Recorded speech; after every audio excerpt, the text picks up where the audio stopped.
Olá, seja muito bem-vindo ao Alavanque Podcast. Que dia maravilhoso, que saudade que a gente tava de vocês, né? Então, hoje é um programa mais que especial. A gente vai falar sobre família, sobre o reino de Deus, sobre pastoreio, sobre muita coisa boa, sobre casais. E Juliana já vai falar quem é a nossa convidada de hoje, mas desde já nós queremos te agradecer por você estar aqui conosco, né? Tenho certeza que ao final desse episódio você sairá daqui mais convicto de quem você é e daquilo que você pode fazer diante de Deus. É isso aí, Ju. Vamos começar? Vamos sim. Vamos pra cima. E hoje eu quero apresentar essa convidada. Gente, eu sou muito suspeita para falar dela, né? Porque se fosse para eu falar dela, o que eu acho mesmo, o podcast ia ser só sobre isso. Mas como o podcast é sobre Jesus, eu vou tentar dar uma resumida, porque é muita coisa que essa mulher faz e que ela é. Então eu vou tentar dar uma resumida para vocês. Eu quero dizer que ela é esposa, diga-se de passagem, uma esposa maravilhosa. Inclusive lançou um livro sobre casamento. Ela é mãe, ela tem 3 filhos lindos, ela tem 2 rapazes, já estão perto de casar, mas nasceu um pequenininho, que esse pequenininho trouxe um brilho todo diferente para essa família.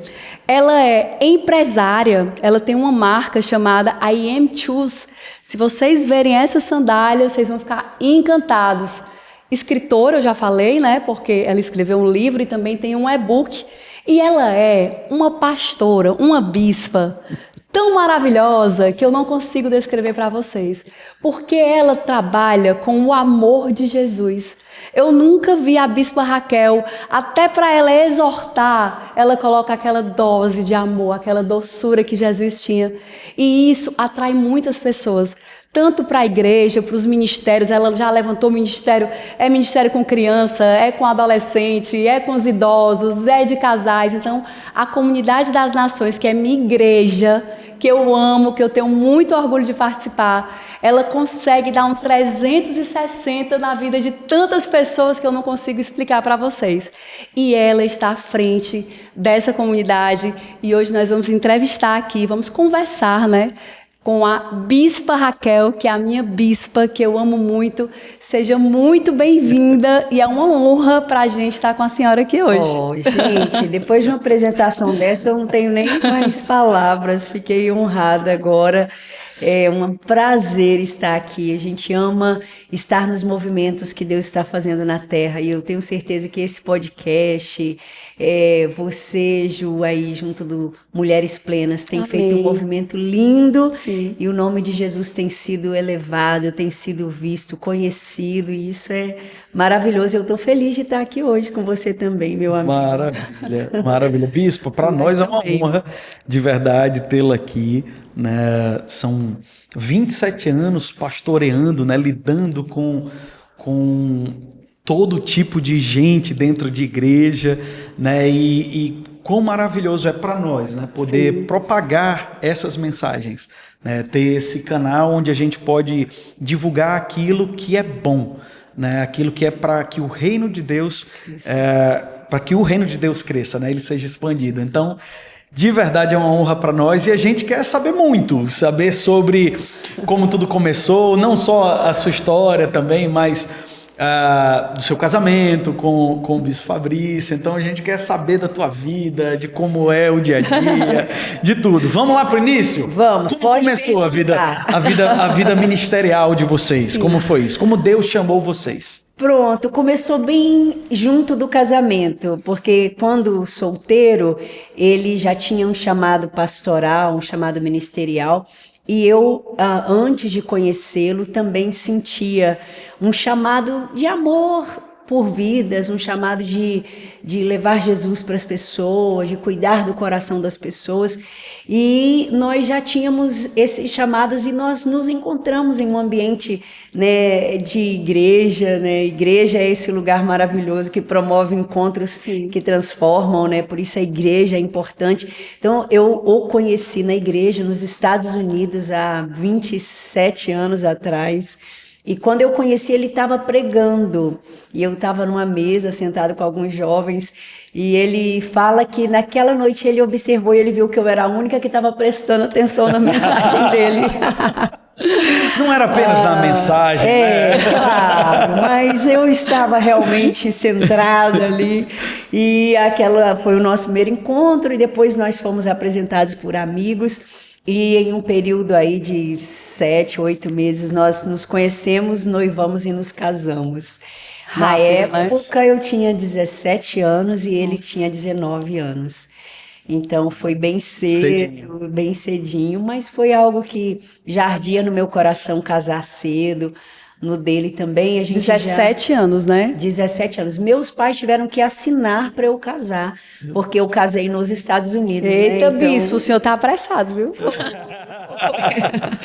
Mas é isso mesmo, quando achou, é isso aqui. Precisava só da assinatura da liberação do adulto, do pai, e foi um tempo precioso. E ali nós nos casamos envolvidos na igreja, servindo a igreja local. Nos Estados Unidos, isso. Nos Estados Unidos, né? Ele era já copastor de uma igreja, e aí a gente foi crescendo ministerialmente, aprendendo a amar pessoas, né? A conviver com gente. É muita experiência, né, bispa? É muito. Eu acho que não tem nada que ensina mais. Eu acho que nenhuma faculdade de teologia ou uma faculdade secular vai te ensinar tanto na vida quanto você conviver com pessoas, você gerir pessoas, né? Você administrar dor e sofrimento das pessoas. Isso te ensina muito. Então a gente foi crescendo nessa escola de Jesus aí, servindo a Ele e as pessoas que Ele ama. Quantos anos ficaram lá nos Estados Unidos até decidirem vir para o Brasil? Nós ficamos 18 anos nos Estados Unidos, servindo a comunidade brasileira, servimos também a comunidade hispana e alguns americanos que às vezes casavam com brasileiras ou brasileiras com americanos também. Então nós fundamos lá 3 igrejas, fundamos seminário teológico nos Estados Unidos. E aí, quando nós sentimos assim que chegou o tempo de retornar ao Brasil, essas igrejas permaneceram lá, estão lá até hoje, e nós voltamos e Deus nos soprou aqui para a cidade de Fortaleza, onde a gente amou. Eu brinco que eu amei Fortaleza sem conhecer. Antes de vir, né, assim, para morar, o Fabrício veio e conheceu a cidade e me ligou e falou: amor, eu não sei, mas eu senti algo aqui. Aí eu falei: amor, pois vamos orar, mas eu já sinto uma alegria só de ouvir falar e eu sinto uma paz. E nós oramos e eu já vim conhecer Fortaleza com a minha mudança, né? A gente tinha acabado de voltar dos Estados Unidos, passamos um período de uns 8 meses no Rio de Janeiro e viemos para Fortaleza, né? Vai fazer aí 13 anos aí que nós estamos aqui nessa cidade linda e maravilhosa que é a nossa Fortaleza. E olhe, eles têm a oportunidade de ir para qualquer lugar no mundo. São convites e mais convites. Mas eu lamento dizer para vocês que eles gostam de Fortaleza. Amamos Fortaleza, sim. Porque não tem lugar melhor de se estar do que no centro da vontade de Deus, né? Para onde também. Deus envia, para onde Ele manda, né? E os frutos totalmente visíveis, né? Ver o que Deus tem feito na igreja, né? Aqui em Fortaleza, na cidade de Fortaleza, através do sim de vocês para que viesse aqui o reino pudesse crescer, avançar. É muito bonito isso. Para vocês terem uma ideia, quantos membros tem hoje em dia a Comunidade das Nações? Uma média. Aqui em Fortaleza, nós devemos estar em uma média de 17 mil pessoas com os campos, com todos os campos 17 mil pessoas. Que tem na cidade de Fortaleza e no interior também, que a gente implantou algumas igrejas no interior do Ceará também. Tem quanto tempo que vocês chegaram aqui, bispo? 13 anos. 13 Comemoramos anos, 13 tem 17 mil pessoas. E eu vou dizer para vocês, meu amigo, tem dias que não tem onde estacionar, não tem onde parar, é gente voltando. E eu tenho certeza que Deus já está soprando para um lugar maior, porque Ele vê a necessidade. A palavra do bispo Fabrício é uma palavra que ela conquista, ela cativa, ela ensina, mas o amor que a senhora derrama na vida das pessoas é algo que atrai demais, né? Porque vou falar aqui o meu testemunho, né? Você chega na bispa e você se achando assim a pior pessoa do mundo. Tipo, eu não tenho mais jeito, eu tô toda errada, e eu preciso que Deus tenha misericórdia de mim, mas ela chega com um amor, né, de mostrar esse amor de Jesus que não julga, que não critica, que não escolhe raça, que não escolhe religião, que apenas ama.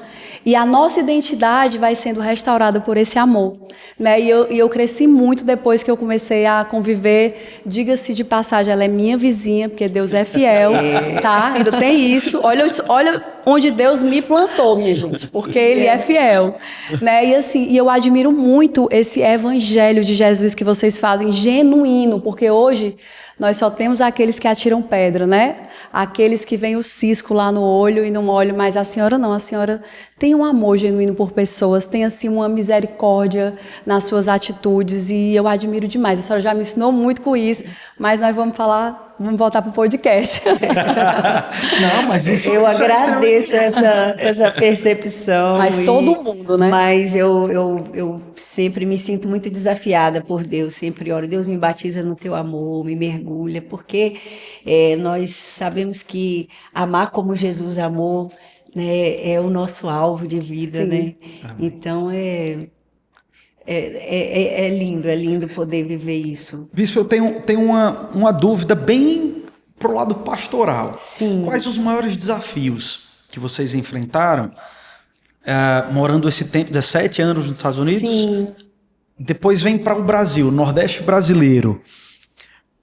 Quais as maiores dificuldades que vocês enfrentaram? Acho que culturalmente, em termos de choque, assim, que vocês pararam, meu Deus, isso aqui é muito diferente, apesar de, sabemos que o ser humano tem as suas dificuldades, tem o seu jeito, mas culturalmente, o que é que mais foi desafiador na chegada de vocês aqui? Primeiro, assim, eu entendo que Estados Unidos foi uma escola de cultura para a gente, porque quando você está lá, você recebe brasileiros que vêm de várias partes do Brasil e você recebe brasileiros que vêm de várias denominações. Então, na nossa igreja, nós tínhamos pessoas que vinham da cultura da Assembleia de Deus, cultura da Universal, cultura da Deus é Amor, cultura batista tradicional.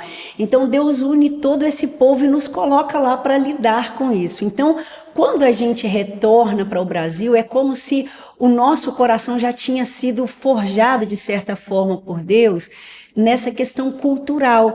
E a gente, assim, entende, a gente sempre gera isso, que toda igreja tem a sua cultura local, a sua vocação local, né? Como aqui na nossa cidade nós temos igrejas incríveis que têm umas vocações mais pastorais, outras vocações mais de restauração. Mas a gente, assim, nós entendemos que não é sobre a gente enfrentar a cultura, mas é sobre você gerar uma cultura dos princípios e dos valores do reino dos céus que, de repente, não tem mais a cultura regional, a cultura, né, denominacional, ou a herança religiosa. É uma cultura, né, assim, do reino de Deus, como a Ju falou, uma cultura de leveza, uma cultura de saber que todo mundo tem falhas, mas todo mundo tem as qualidades. Então, eu acho que essa escola dos Estados Unidos nos ajudou a chegar no Nordeste e foi muito fácil, honestamente, né, assim, amar esse povo, que é um povo alegre, então cultura foi algo que eu acho que Deus já nos tinha preparado antes de chegar aqui. Aqui é um upgrade, amigo, aqui de cultura, porque o pessoal daqui é amoroso, lá não é assim, então eu acho que é até mais fácil de lidar, né, Bispo? Não, foi incrível e assim, tem sido incrível, assim. Bispa, como é olhar para uma pessoa e olhar ali para ela? Todos nós temos defeitos, né? Mas muitas vezes a gente olha e diz assim, meu Deus, mas é um defeito tão nítido, como que ela sabe dessa verdade e ela não muda? Como que ela continua fazendo a mesma coisa sempre?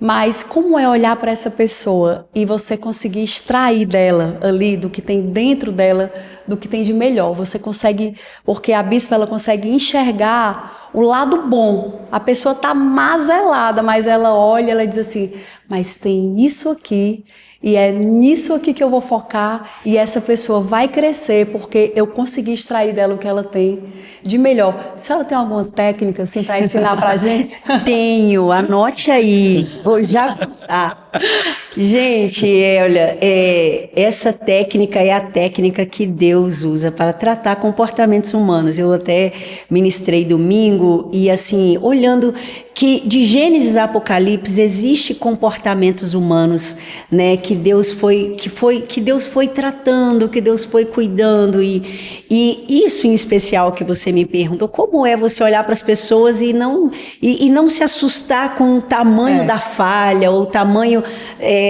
do pecado delas. Eu olho, por exemplo, para a história de Deus chamando Gideão e assim, Deus nunca vai conversar com a fraqueza do homem. Deus nunca vai conversar com a falha do homem. Deus sempre vai conversar com a força do homem. Então, eu olho para as pessoas e sim, eu entendo. Às vezes não, a gente tem discernimento, né? Assim, uau, essa pessoa tem essa dificuldade na área do caráter ou na área da constância, mas eu não vou conversar com essa pessoa a partir desse ponto. Eu vou conversar a partir daquilo que ela tem de qualidade, daquilo que existe dentro dela, que Deus já depositou dentro dela. Então eu sinto que isso é algo que eu trago para a minha vida, mas é algo que a gente traz também para o ministério, para a cultura de igreja, assim, sempre olhar para a pessoa e não conversar com a falha. Eu às vezes aconselho mulheres que estão passando crises e elas estão tão sufocadas pela dor que elas estão o tempo todo conversando, né, assim, a partir de uma acusação, a partir de uma desconfiança.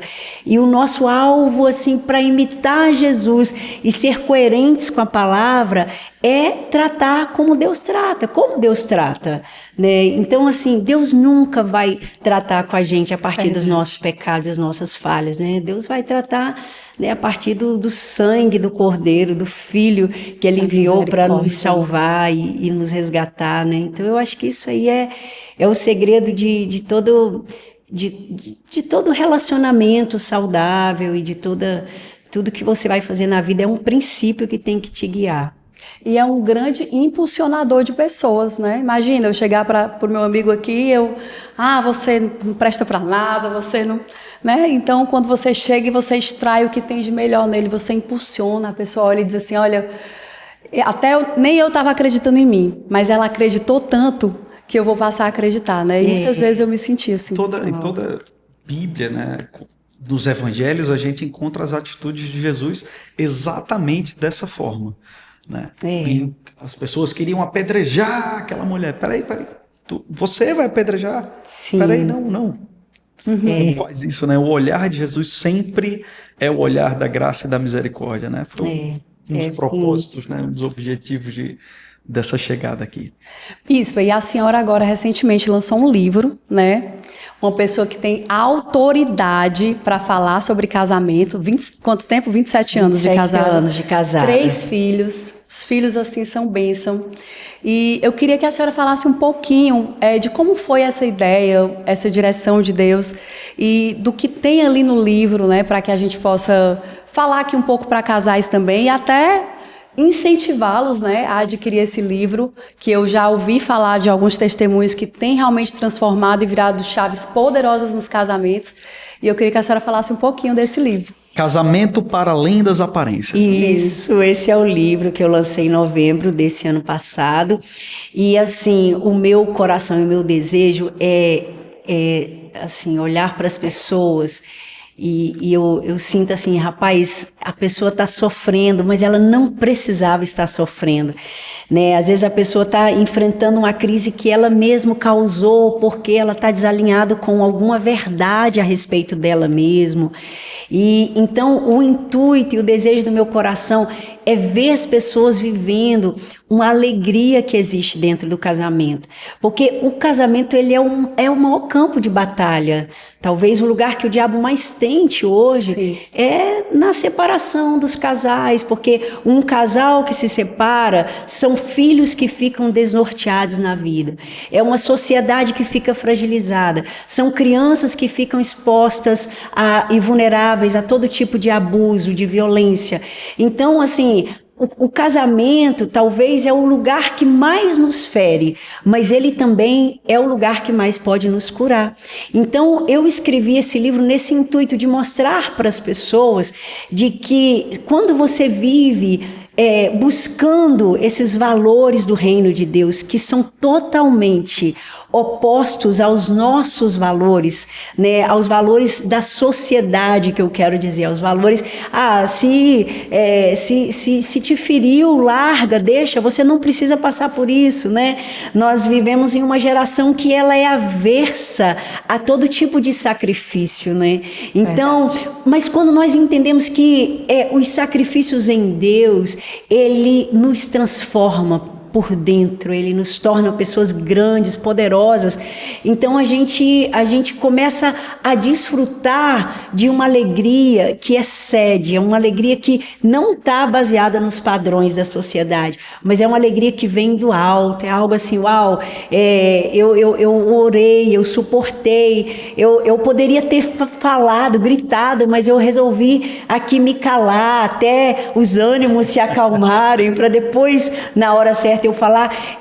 Isso tem um fruto que transforma a gente por dentro, mas transforma o ambiente da casa, deixa uma referência muito forte para os filhos, né? Então foi esse o intuito, assim, das pessoas entenderem que, olha, tem desafios de convivência, tem...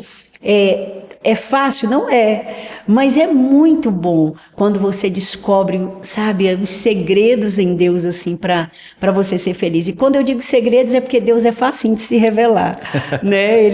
Deus quer falar conosco, nos dar estratégias, direções o tempo todo, né? Então foi esse o intuito de escrever esse livro, de ver pessoas vivendo uma vida abundante, feliz. Se a senhora tivesse que tirar uma parte desse livro, assim, para deixar como ensinamento, ó, nesse livro tem isso aqui, essa chave, qual a senhora falaria para a gente?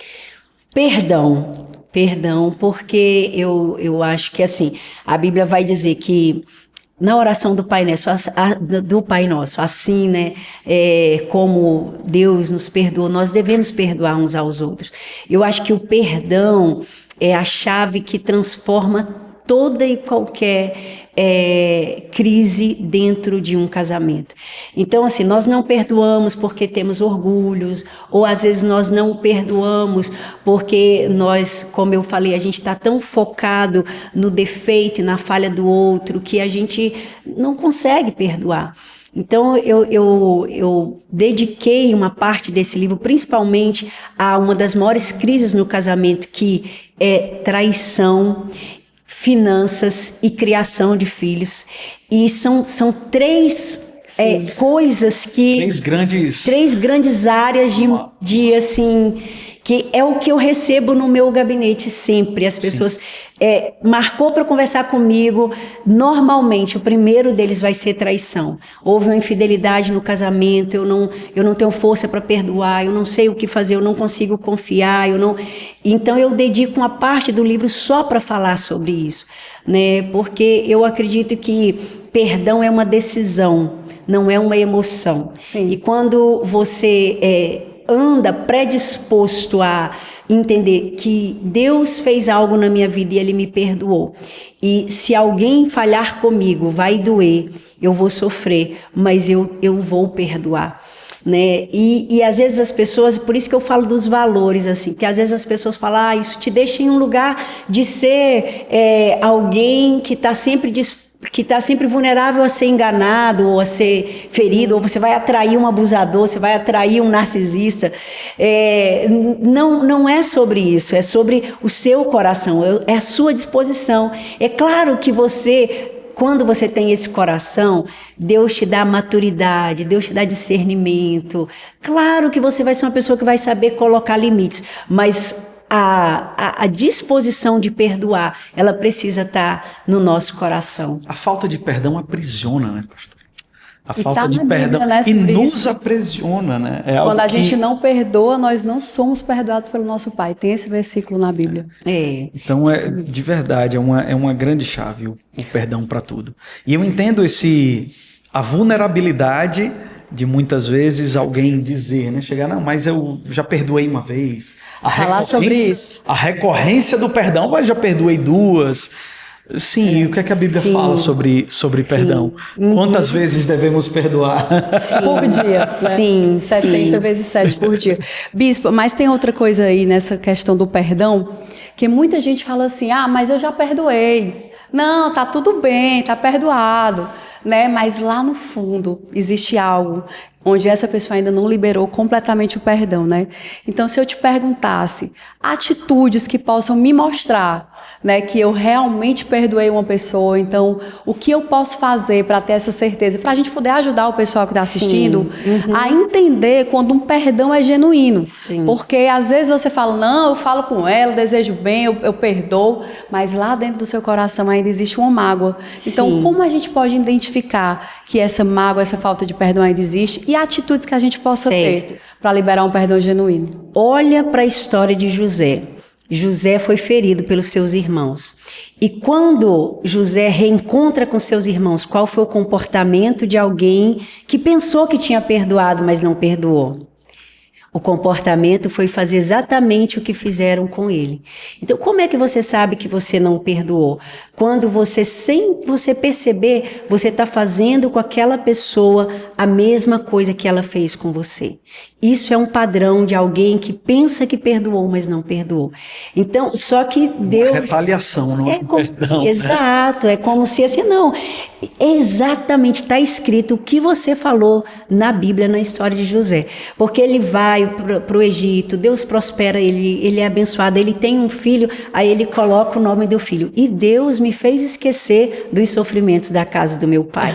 Né? Então tem coisas que sim, você vai esquecer, você vai deixar para lá. Só que vai ter um momento que você é um escolhido de Deus, tem chamado de Deus na sua vida. Deus vai fazer essa dor vir diante de você, se encontrar com você. Deus vai fazer com que você tenha um encontro para que esse perdão genuíno seja liberado, né? Então, e aí, como saber que eu perdoei? É quando você tira da sua dor o propósito, né? É quando José olha para os seus irmãos e fala, olha, vocês intentaram o mal contra mim, mas aquilo que vocês intentaram para o mal, Deus reverteu em bem. Então, quando você consegue tirar da sua dor, sabe, aquele respirar fundo, aquele alívio, aquela alegria. Olha, eles me feriram, mas são meus irmãos. Eles me feriram, mas hoje eu posso ajudá-los. Então, assim, o perdão te coloca em um trono, em um lugar de governo, assim como José. Ele foi posto em um lugar de governo porque Deus conhecia o coração dele.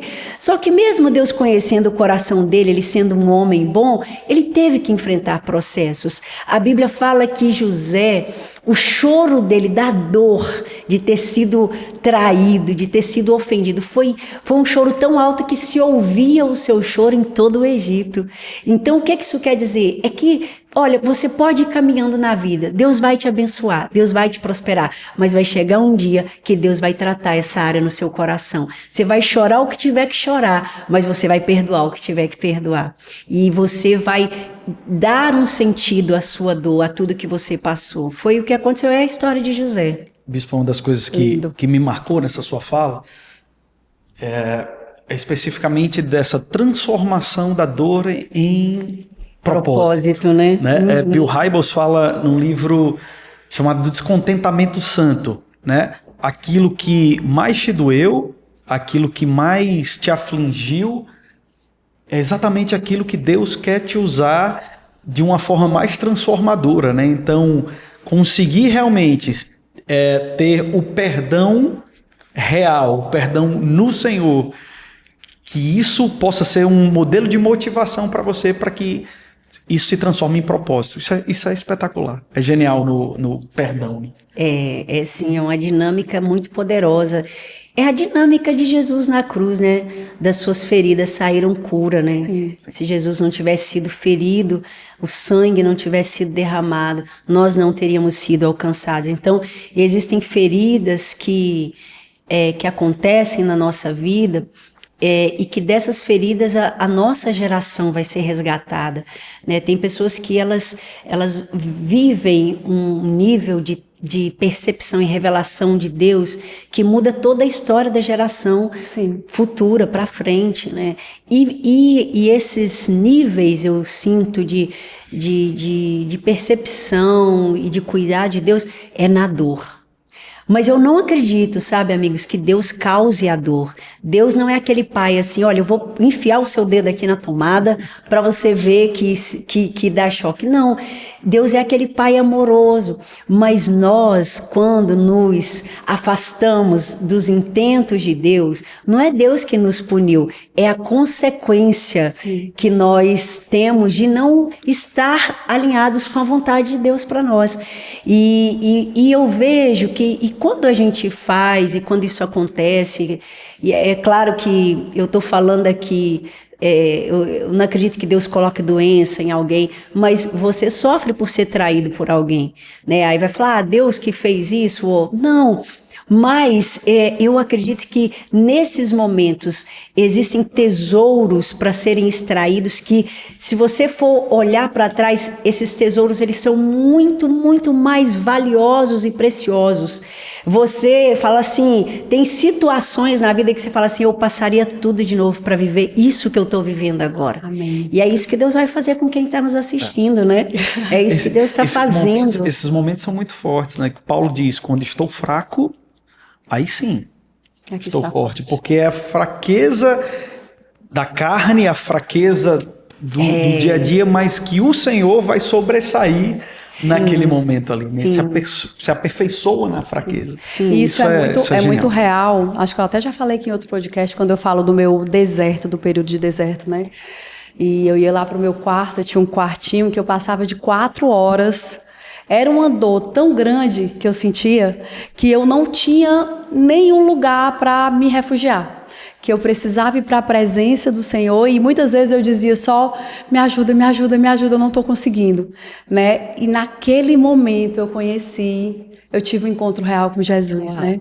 Naquele momento eu passei 4 meses nesse processo e quando eu entrei a primeira vez nesse banheiro, eu vi uma sombra muito distante de perfil, assim, de Deus, e eu não tinha acesso a Ele, porque eu não entendia sobre a minha paternidade, que Ele é um pai real, né? Ele é um pai que cuida.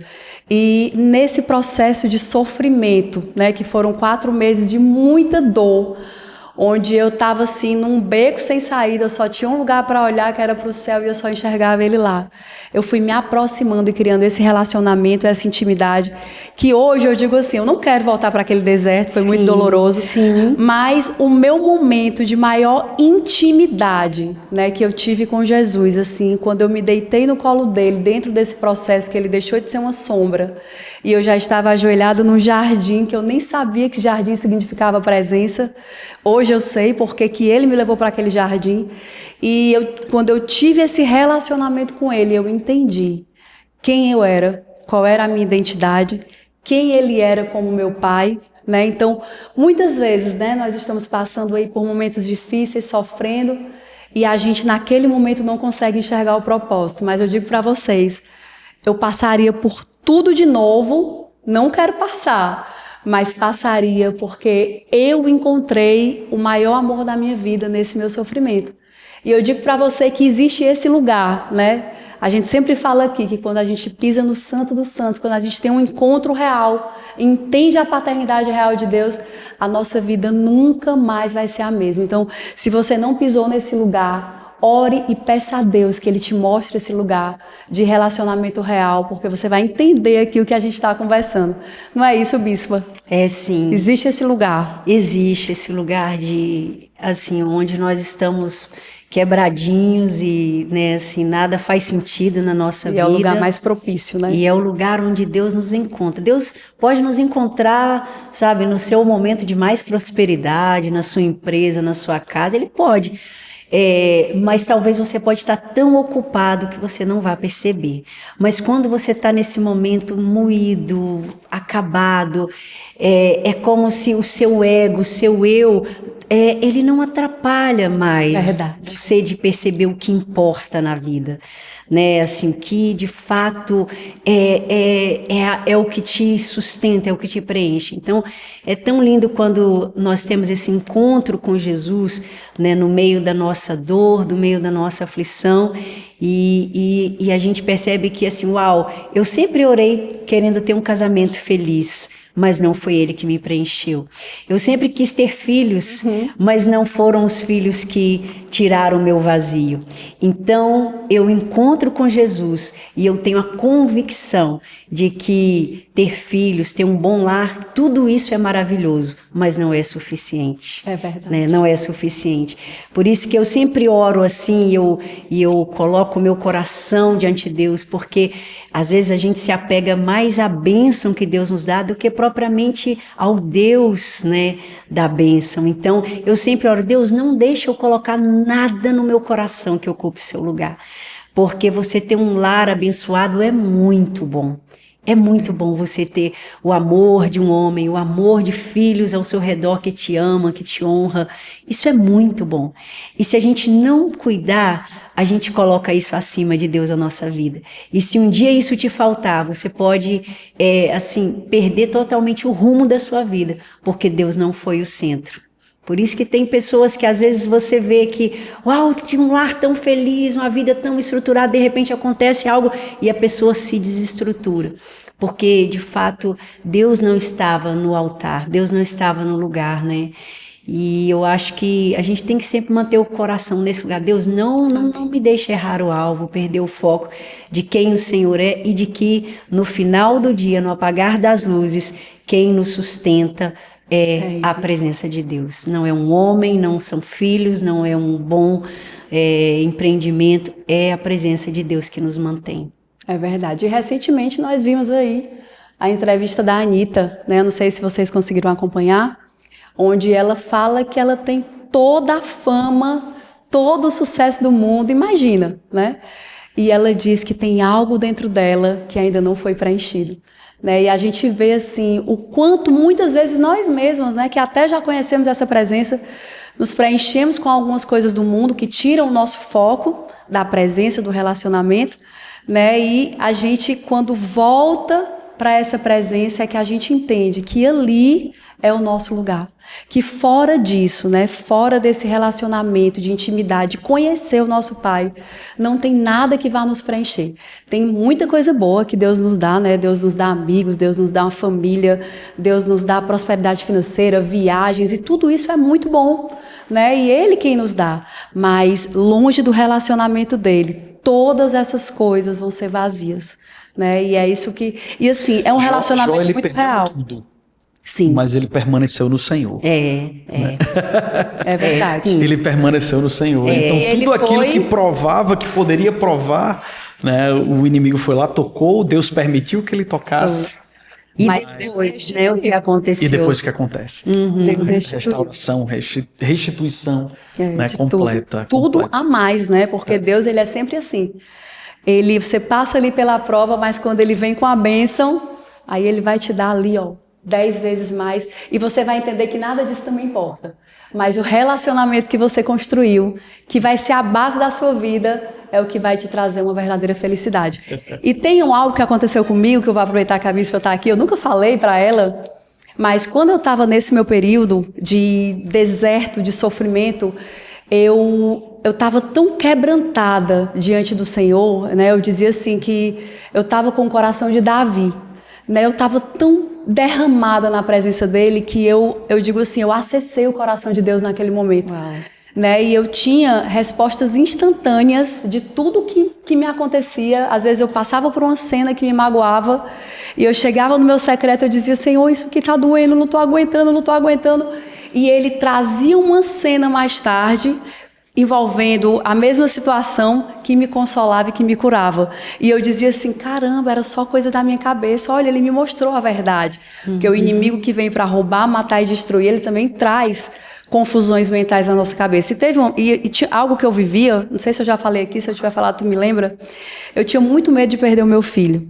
né? Então, eu tinha pesadelos todas as noites. Eu acordava angustiada, suada. E eu não dizia isso para ninguém, porque eu tinha medo que até a minha palavra, ela se tornasse forte no mundo espiritual. Então, era uma dor que eu sofria calada, mas me angustiava muito, né? E teve uma vez que eu lembro que eu tinha tido um pesadelo muito ruim e quando eu acordei, eu fui pro meu momento de oração, que umas 3 horas nesse dia, e eu disse assim: Deus, eu preciso falar contigo sobre isso.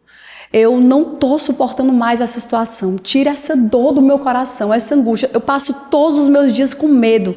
Porque quando você tem um problema e um medo, se você não tratar com o Senhor, o inimigo vai usar isso para te dominar. Verdade. E para deixar essa situação que é bem pequenininha, muito maior em uma escala que você acha que você não vai suportar.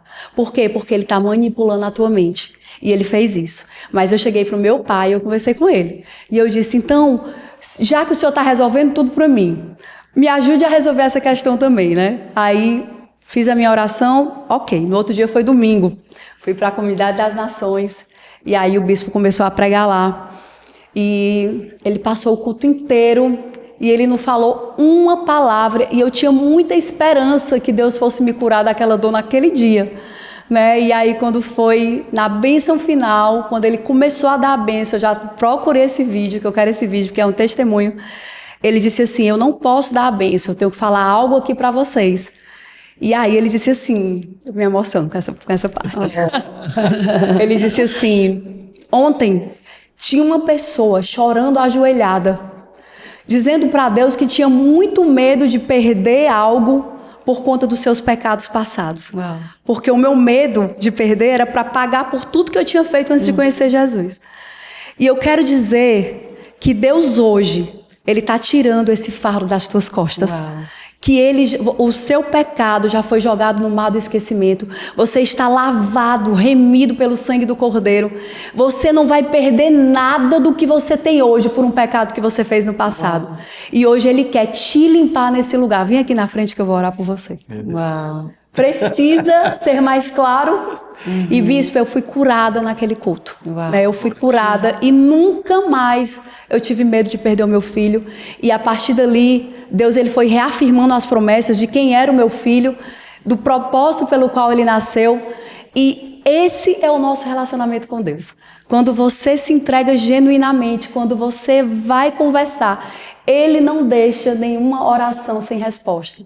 Né? Por isso que a gente fala tanto sobre conhecer verdadeiramente Jesus, que não é ir para um culto, não é ler um livro, não é, muitas vezes, nem ler a Bíblia, mas um conjunto disso e o tempo de intimidade que você constrói com Ele é o que vai fazer totalmente diferença na sua vida, e você vai ter respostas rápidas, porque Ele rege tudo, Ele quem vê tudo, Ele quem sabe de tudo, né? E é Ele quem traz todas as soluções, tudo que a gente precisa, o amor, esse preenchimento, que a nossa amiga Anitta lá ainda não alcançou. Sim, é só Ele quem pode te dar. Né? Ela vai alcançar em nome de Jesus. Ainda, mas ela vai alcançar. Amada, amém. Né? É amém, sim. Amigo. Que testemunho lindo, né? Demais. Eu nunca tinha contado, né? Que linda, amiga. Mas são vários, viu, assim? Sim. Olha, se relacionar com Jesus, no dia que eu parar esse podcast para contar meu testemunho, vocês vão pro secreto, vão querer um relacionamento íntimo com Deus. Mas é bom assim, porque você está contando ele em doses homeopáticas.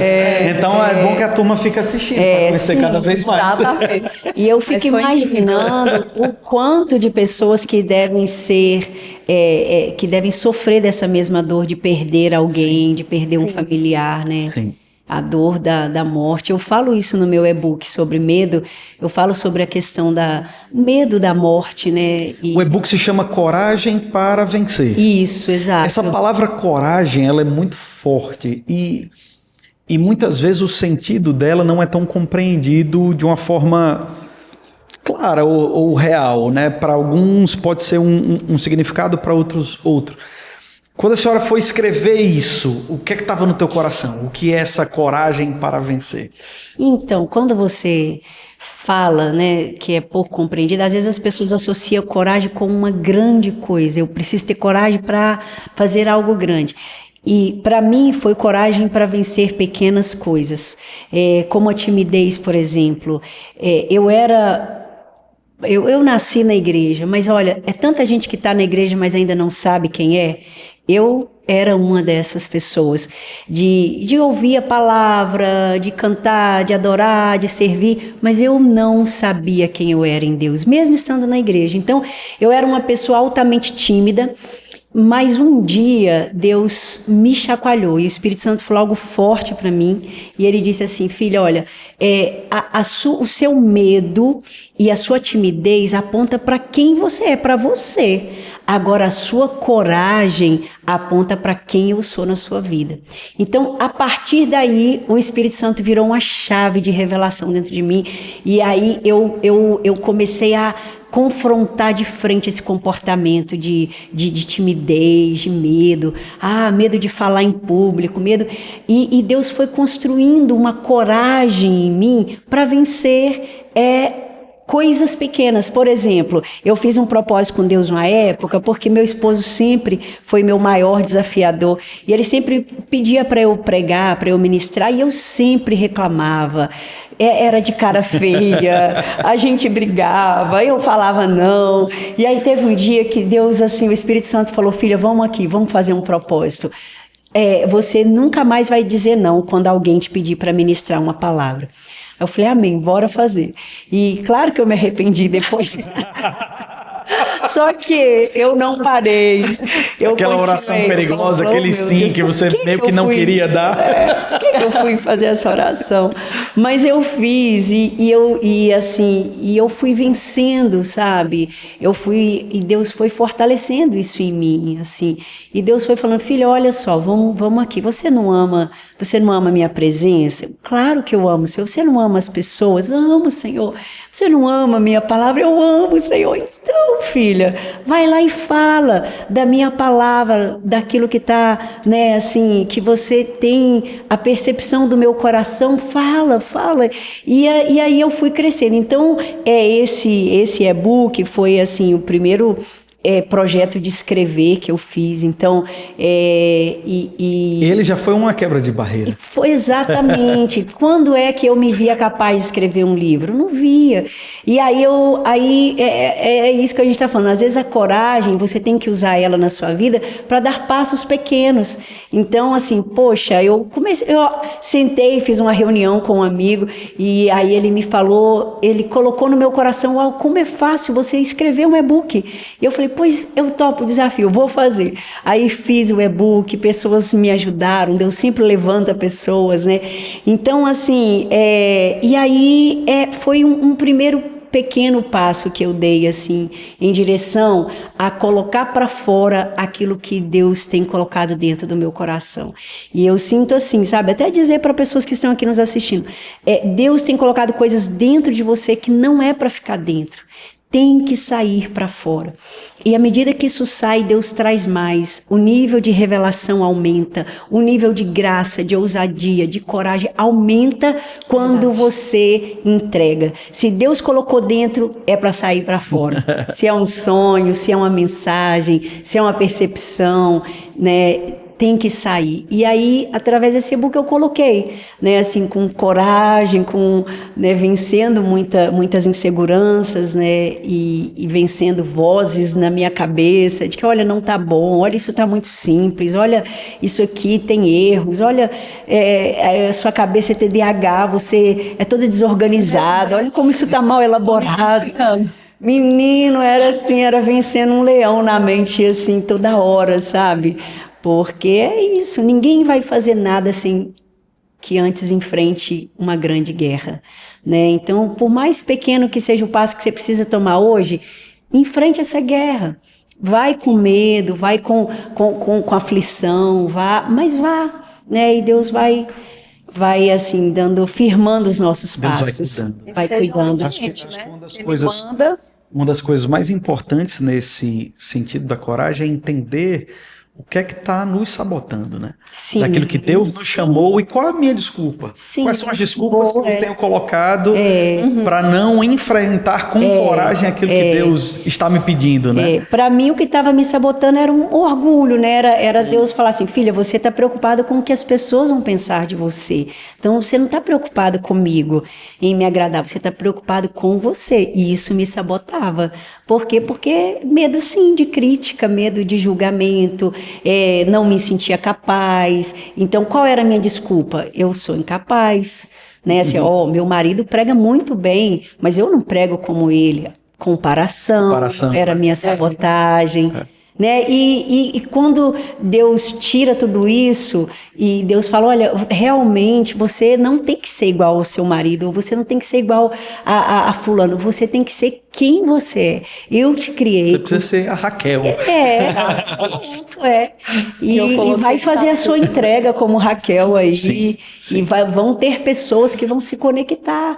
Né? Assim, eu não preciso conquistar todo mundo, eu não preciso que todo mundo se agrade, mas eu preciso de transformar aqueles que Deus me enviou para transformar. Eu acho que na nossa vida nós temos uma missão endereçada, que se nós, assim, a sua missão de vida tem a pessoa que você vai alcançar. Sim. Você foi enviado para aquelas pessoas. Então eu acho que isso tem que nos tirar do lugar de acomodação e entender que você está carregando uma missão e você precisa ir lá e cumprir essa missão. Né? Eu acho que isso ajuda, né? Esse senso de, opa, bora. E todos nós temos, né? Deus colocou talentos. Todos. Se eu tenho, sem exceção. Tem a pessoa ali que... Desculpa, gente. Opa, arme aí da oração. E é mesmo.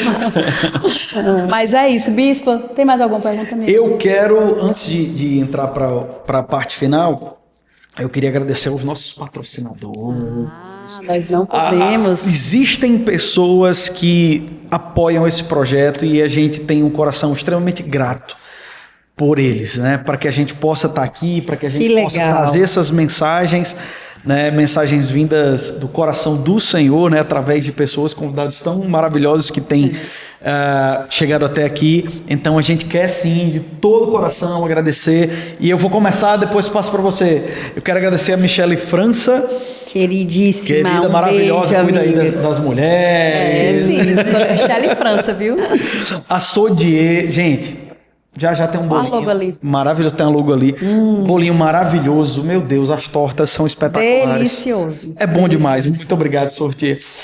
Sodier, forte tudo. Sim, forte tudo, inclusive mandou aqui, ó, os presentes os nossos convidados de hoje. Obrigada, Evinha, Vitor, por todo o apoio de vocês. A Diamantes, minha amiga Claudênia está sempre presente.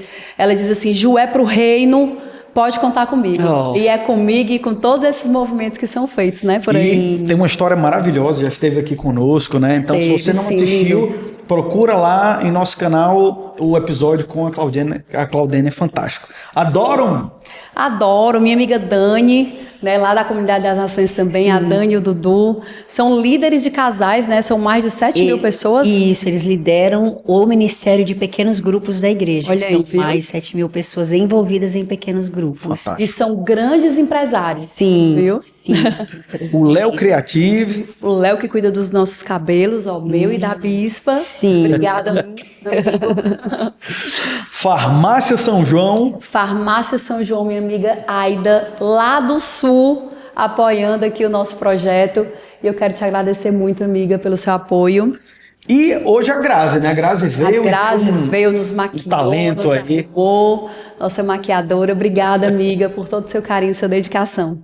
Maravilha. Se você quer apoiar o projeto da Alavanca, fala conosco. Fala no Instagram, fala no YouTube, nossos canais aí. Tenho certeza que cada vez mais a gente vai poder avançar, né, e propagar a mensagem que vem do Senhor. Sim. Amém? Amém. Bispa, nós estamos finalizando o nosso podcast, mas a gente sempre finaliza com uma palavra, uma coisa, né? Eu falo aqui uma palavra e a senhora vai me dizer o que vem na sua cabeça. Certo. Tá certo? Podemos fazer essa brincadeira? Vamos lá.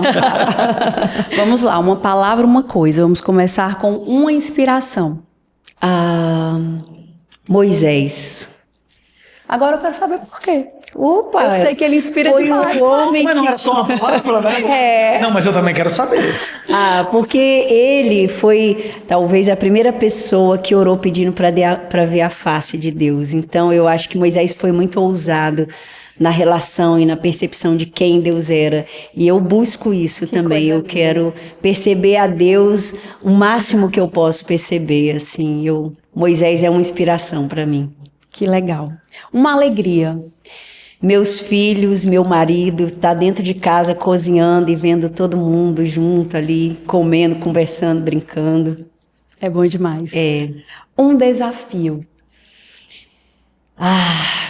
Escrever mais, me organizar melhor para ajudar mais pessoas. Um aprendizado. A Igreja de Jesus, ela me ensina muito, que é um lugar de pessoas imperfeitas, mas buscando a perfeição, buscando ser igual a Jesus, e eu aprendo com essas pessoas. Amém. Uma saudade. Aí, da casa dos meus pais, que eu saí muito cedo. Isso é lindo. Acredito. Eu volto lá de vez em quando. Mas é aquela... Você vai vendo os pais envelhecerem, você vai, né, assim, uau, né, sair de casa tão cedo.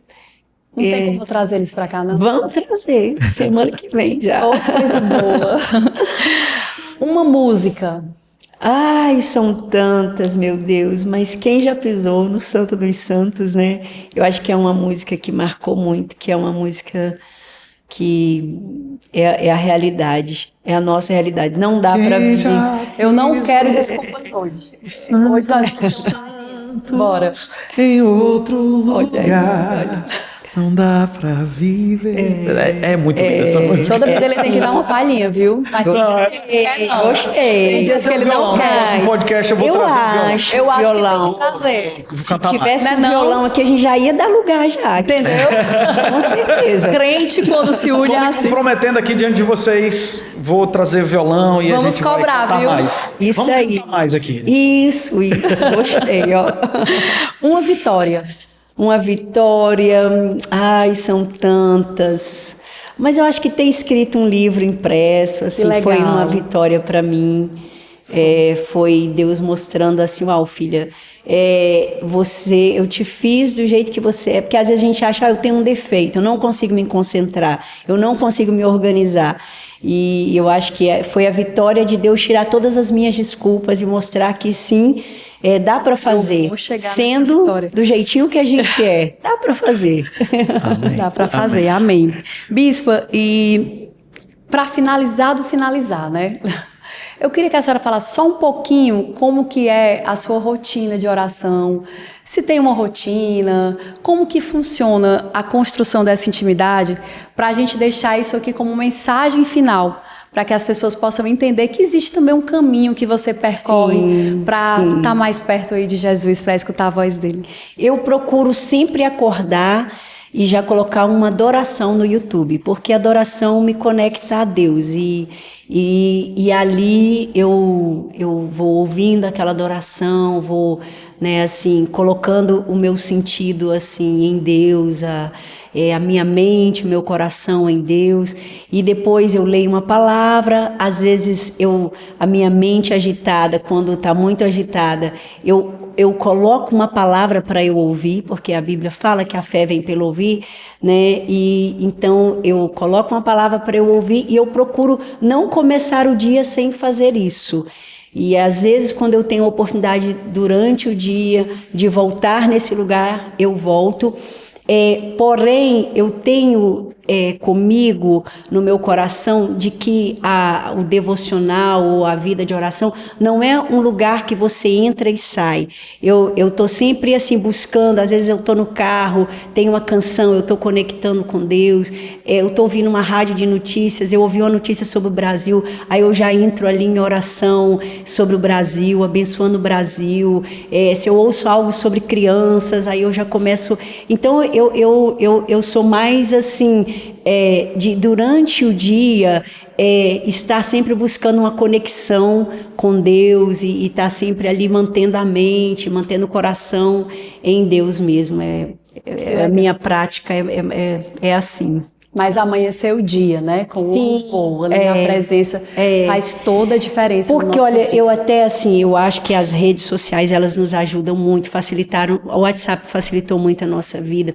Mas eu acho que hoje em dia nós estamos muito viciados, né? Então, às vezes, quando eu me vejo muito agitada, eu saio do WhatsApp, vou para o Insta, aí saio do Insta, volto para o WhatsApp. Quando eu me vejo assim, muito nesse vai e vem, aí eu vou pro YouTube. Porque o YouTube eu tenho que escolher algo ali que meia hora ali uma palavra. Aí eu não vou ficar entre, sabe? Então por isso que eu gosto de acordar, aí eu vou pro YouTube, aí eu já coloco uma canção, porque eu sei que eu tenho demandas, eu tenho mensagens que ficaram da noite para responder na parte da manhã. Mas primeiro eu vou pro YouTube, aí depois que eu passo esse processo, aí eu vou abrir o WhatsApp, vou responder, vou conversar com pessoas, vou orar por alguém, vou dar uma resposta. Eu procuro fazer isso porque eu acho que a gente está muito agitado hoje em dia. Verdade. Porque ao mesmo tempo que facilita, vicia também, né? Essa é uma dica excelente. Eu Tem acho uma que frase... o próximo podcast, isso dá um podcast. Eu não vou me recordar o autor dessa frase, mas tem uma frase que me marcou muito. Mais de 15 anos atrás, aproximadamente. Eu vou buscar depois para colocar aqui o autor. Mas essa frase é muito bonita e ela diz assim: um maestro, ele não inicia o seu concerto sem antes afinar os instrumentos. Comece o seu dia com Deus. Né? Tipo assim, como é que eu vou começar a tocar esse concerto se antes eu não vi todos os detalhes, se não afinei? Sim. Então que a gente possa afinar o nosso dia. Começar o nosso dia com Deus. Que aí tudo vai dar certo. É verdade. Amém? É isso. Amém. É Nós isso. queremos te agradecer demais, Bispa que Raquel, agradeço. por sua presença aqui. Foi Né? ótimo. Como iniciamos falando, mas vamos encerrar também falando. É uma honra para nós recebê-la aqui em nosso podcast, Alavanque. Obrigada, eu que fiquei honrada e feliz de estar aqui com vocês. Muito obrigado de coração. E você que nos assiste, muito obrigado por tua audiência, muito obrigado por assistir esse episódio completo. Divulga aí e envia para os seus amigos, para os seus familiares. Eu tenho certeza que muito do que falamos aqui pode servir para a vida de muita gente. Que Deus abençoe e até o próximo episódio do nosso Até o Alavanque próximo. Podcast. Tchau, tchau.